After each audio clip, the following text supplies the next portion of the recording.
possibility. You know, you and my husband both are, saying that, there's I mean, I'm hearing it from my husband, too. I know. And, we're probably going to see Lynch. You got your husband in one ear and you got your brother Ike in the other ear, huh? Yeah, it's surround sound here. It's surround sound. You got to deal with both of us. Oh, yes, I know. I have to deal with both of you. Jose agrees with me. He says that he don't think Trevor is ready. Right. Well, okay. Thank you, Jose. Somebody agrees with me. I am not disagreeing with you, but I'm also saying, let's not throw in the towel on him yet. Yeah, no, I'm not throwing the towel out. Like I said, I got to be behind him. Like when I talk to you, you're my sister. I'm 150% behind you. With Trevor, I'm 110% behind him, There's a 40% difference.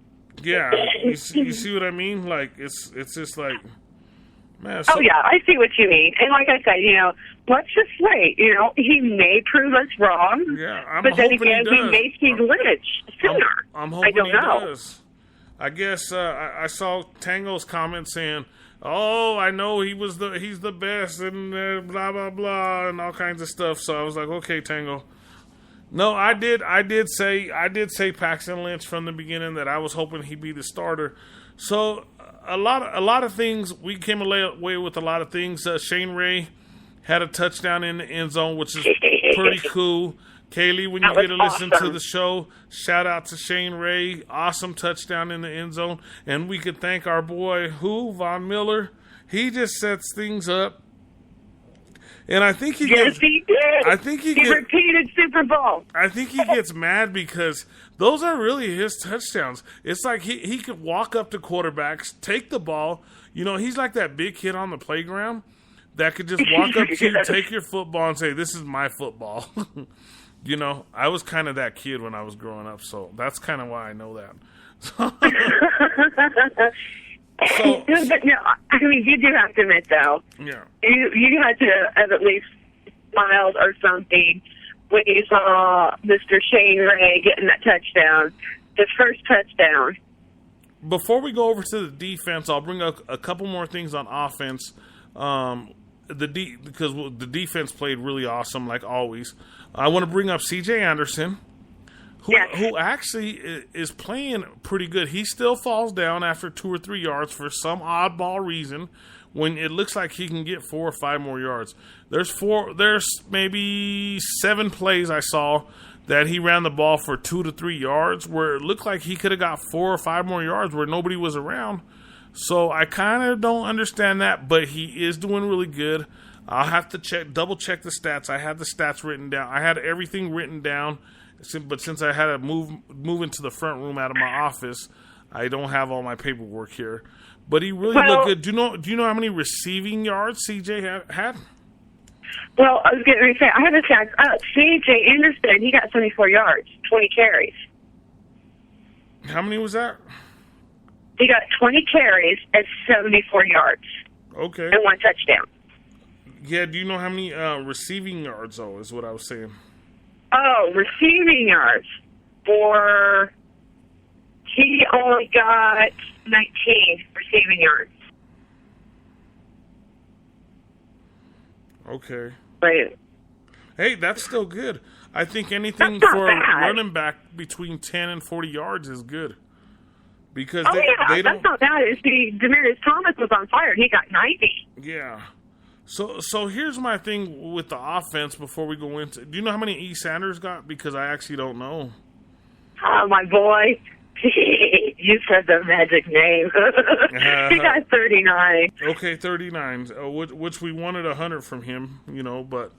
Demaryius Thomas got 90. Yeah, Demaryius, he dropped a couple again, and it's still getting me upset. But there's nothing we could do about it until he... I think he's going to shake it off.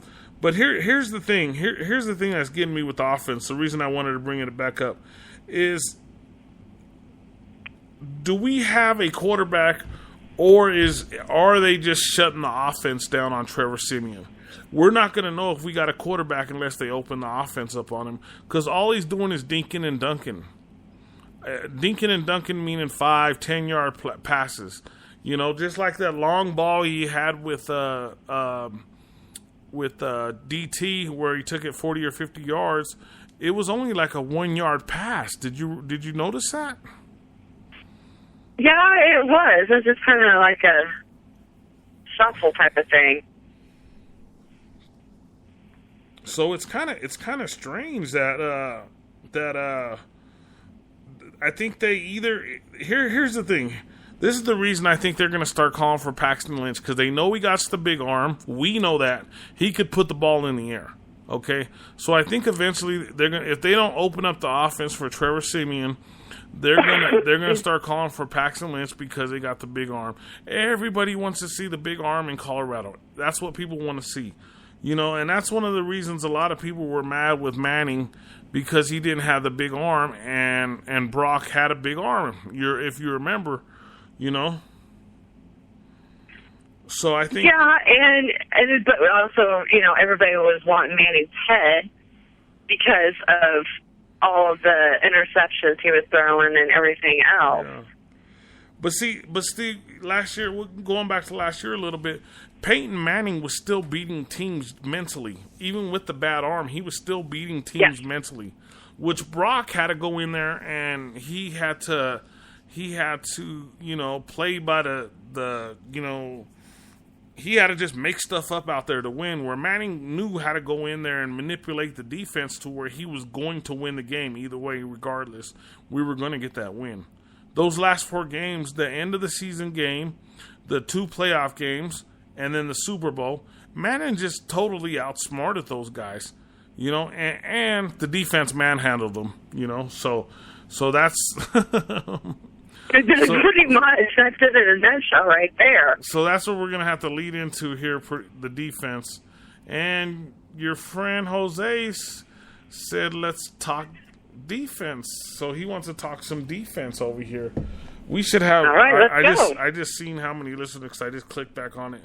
We have some good listeners tonight. It's pretty cool. I thought we'd have more, but it was kind of my fault because of the... because of the internet situation. I think the internet situation would be a lot different if my internet was working on time. But I still want to thank Deborah and Julie and our new friend Jose. I hope you're able to tune in every week. He says he loves our sports show, our sports podcast. Did you see what he said to us? Yes, I did, and that is so awesome. Thank you so much, Jose, for being here. Yeah, it's so cool it's so cool when we got people in on this, you know, getting in on all the conversations and stuff. That's why it's so cool with Chris, because Chris gets in on all the conversations. And once again, I want to announce it. Every Sunday night, you're gonna have our Brooke Beeghly with her rock special. What's the name of your podcast again? Rockin' Into the Night? Rockin' in the Night, yeah. Rockin' in the Night. So check out Brooke Beeghly after football, right? On Sunday night? Yeah, I'll be after. Yeah, hello. Yeah, gotta watch the game. I know. She can't miss no football. We know that. I'm trying now. My internet's not working on my end. I'm trying to see where we're at as far as numbers wise. We're live.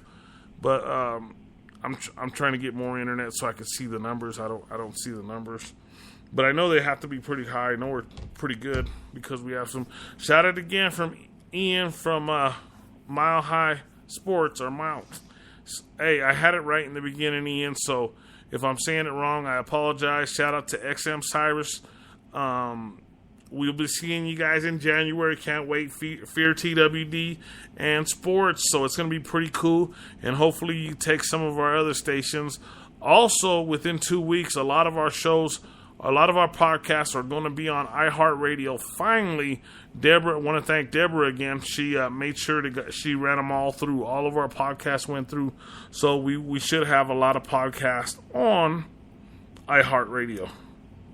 Yes. So Jose wants to get into the defense. I want to get into the defense, and we got to talk defense because the defense has been the story of the last 2 weeks. To be honest with you, which is pretty awesome. Why are you laughing like that? That was an evil laugh. That's your Scream Theater laugh. That's my laugh period. I don't know what you're talking about.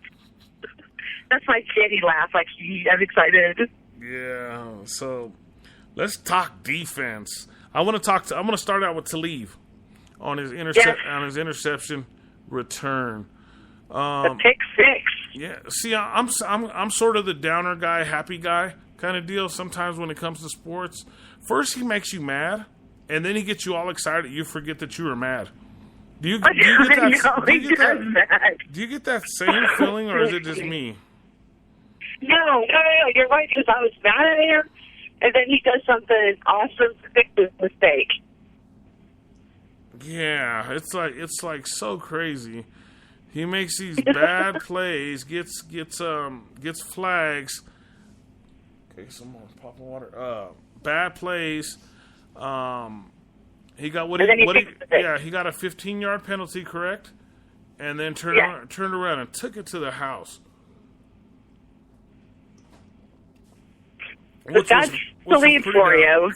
Pretty damn cool, and you got to credit that to Von Miller, Wolf, Sylvester Williams, DeMarcus Ware. I think those were the four out on the field when he took that to the house, because they had the rush on. They had the rush on Luck. They were after him. Mm-hmm. They were totally after him. So I got to give it up to the linemen, because they did awesome. Also, I know I'm getting me some more popping water. I'm running out of popping water. I usually take a real quick break to go get it. But I got my assistant. We are looking for interns. So if you're looking to be an intern, make sure that you... Jose, man, if you're looking to be a podcast intern, I almost said a bad word. Make sure and give Brooke a call, Nikki, Julie, any of us. I don't know where you're at. But we are looking for interns, podcast interns. So it'll be cool. And later on, you can move up to maybe being on a podcast. Doesn't that sound fun? That's how you started, Brooke? I was going to say, that's exactly how I started. She started as our PR manager, or promotion and PR, and now she's a podcaster / promotion PR / manager / all kinds of stuff / 20 shows. I'm a little bit of everything. So on that touchdown with Shane Ray, he ran up. It was like a second and a half. Snatched the ball out. I mean, not Shane Ray, but Von Miller snatched the ball out. Shane Ray picked it up, took it into the end zone for his first touchdown. Shout out to Kaylee. I know she was loving the play. I know it was awesome. Yep, that's her man, I think. They are so fast up front. This is like unbelievable. They were ranked in the top 5 defensively of all time last year. Where are we going to be this year? That's a good question. What do you think? Because I haven't even thought about that. As of 2 games, I know you can't base very much as of 2 games, but my thoughts are saying number 1 defense of all time. If we could just stay healthy, we can get DeMarcus Ware back. I think that. Thank you, Julie. Now I'm back on. It went back on. Thank you for letting us know about the listeners. I thought it'd be more. I'm still humble. I'm humble. I'm grateful. It was my internet. If my internet would have went on sooner, I think it would be a lot higher. But anyway, I think that in all reality speaking, football IQ speaking, the Broncos are going to be in the top 3 defenses of all time as of 2 games so far. But and see, my husband and I were talking about that too. Michael and I were talking about if we think, he believes that we're going to be the number 1 defense again. He said, he said, there's no question about that. We're going to be the number 1 defense again. Yeah. And I know it.